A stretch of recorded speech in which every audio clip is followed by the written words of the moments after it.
اور ٹانگ ایسی پھیلاتے ایسا لگتا ہے کلکتہ کا ہاوڑا بریج ہے۔ اس پر ایک واقعہ ہوا ہمارے ساتھ بھی، بڑا دلچسپ واقعہ۔ بامبے میں ایک مسجد ہے جو پہلے سنیوں کی ہوا کرتی تھی، یہ خبیثوں نے قبضہ کر لیا، جامع مسجد ہے وہاں کی، نام ابھی مجھے یاد نہیں ہے۔ وائٹ کلر کی بڑی خوبصورت مسجد ہے اور پورے ایک تالاب ہے، اس تالاب پہ بنی ہے مسجد، جو بامبے گئے ہوں گے تو شاید بہتوں نے دیکھا بھی ہوگا۔ گرمی کے دنوں میں بڑی ٹھنڈی ہوتی ہے، اسی تالاب سے وضو بھی کرتے، پورے تالاب کے اوپر مسجد بنائی گئی ہے، نیچے پورا پانی ہی پانی ہے مسجد۔ تو ہمارے دوست احباب تھے، وہ شروع کی بات ہے جب میں بمبئی جانے لگا تھا، اب تو 14-15 سال ہو رہے بمبئی مسلسل جاتا ہوں، جلسے ہوتے ہیں، شروع کی بات ہے تو مسجد کا ذکر نکلا، میں نے کہا یار چلو مسجد دیکھیں گے یار، پہلے سنیوں کی تھی پھر یہ خبیثوں نے قبضہ کر لیا، بڑی خوبصورت مسجد ہے۔ تو اس وقت گئے کہ جب نماز ہو چکی تھی تو ایک بندہ اکیلے تنہا نماز پڑھ رہا تھا اور بالکل ہاوڑا برج بنا ہوا تھا۔ تو ہمارے ساتھ ایک ہمارے دوست بھی تھے، فضل چشتی صاحب، شاید آپ میں سے کچھ لوگ جانتے بھی ہوں گے۔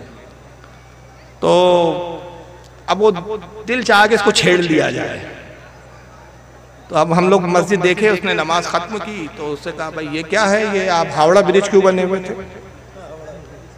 تو کہنے لگا کہ صاحب یہ سنت سے ثابت ہے اور اللہ کے رسول کی جو ہے وہ سنت ہے، یہ تو اس کی کوئی حدیث وغیرہ ہے؟ کیا حدیث ہے؟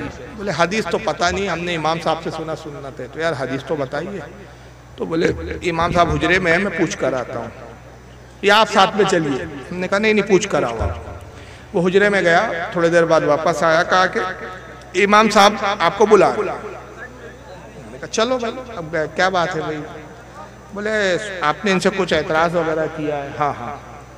بولے اللہ کے رسول کی حدیث ہے کہ جب نماز پڑھو تو اپنے بازو والے سے پیر ملاؤ، یہ ان کی حدیث دانی ہے اہل حدیثوں کی، اس لیے بولے بازو والے سے ملانے کے لیے پیر پھیلانا ضروری ہے، جب تک پھیلائیں گے نہیں بازو والے سے پیر ملیں گے۔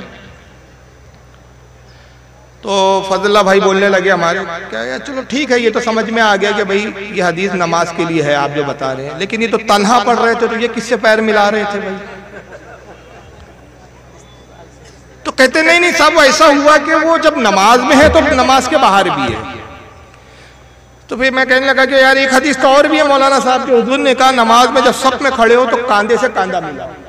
اب ایک آدمی 4 فٹ کا اور ایک 6 فٹ کا، اور کاندھا کیسے ملیں گا؟ تو پھر صفوں پہ لکھنا پڑے گا 4 فٹ والوں کی صف، 5 فٹ والوں کی صف، 6 فٹ والوں کی صف، یہ کیسا؟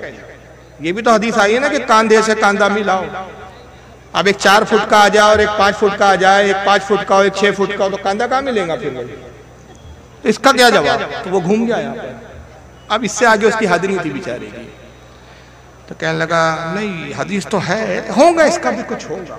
تو کیا ہوگا بتائیے مولانا صاحب؟ نہیں مجھے نہیں معلوم۔ ہم نے کہا جناب اصل میں مسئلہ یہ ہے کہ چاہے پیر کے بارے میں حدیث ہو یا کاندھے کے بارے میں، کاندھا ملانے سے مراد یہ ہائٹ کا نہیں ہے، یہ سیدھان ہے، یہ آگے نہیں جانا چاہیے کاندھا اور پیچھے نہیں جانا چاہیے۔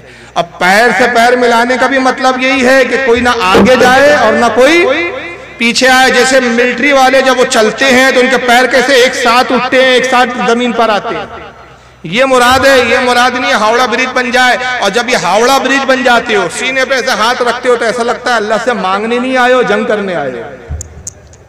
دیکھ لو آپ انداز، ایک ویڈیو آج کل موجود ہے، فوٹو موجود ہے، ایک اہل حدیث کو دیکھ لو اس طرح نماز پڑھ رہا ہو، اور ایک سنی حنفی کو دیکھ لو اس طرح پڑھ رہا ہو، سر نیچے ہو، عاجزی ان کے ساری کس میں دکھتی ہے؟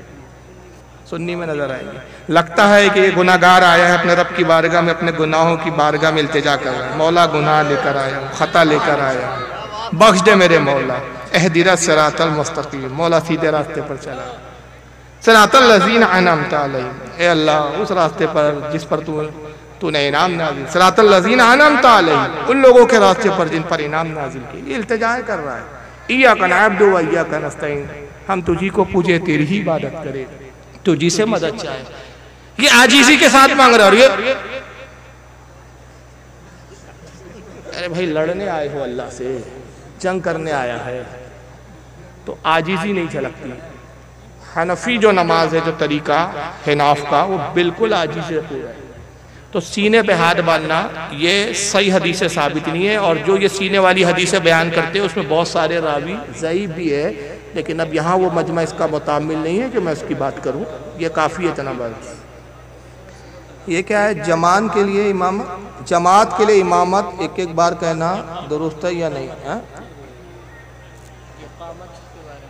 اچھا اقامت، بہرحال دو دو باری سنت ہے حضرت بلال سے، دو باری اللہ اکبر دو دو بار۔ اور ایک سوال کیا تھا بھول گیا میں، کسی نے بھیجا تھا نا۔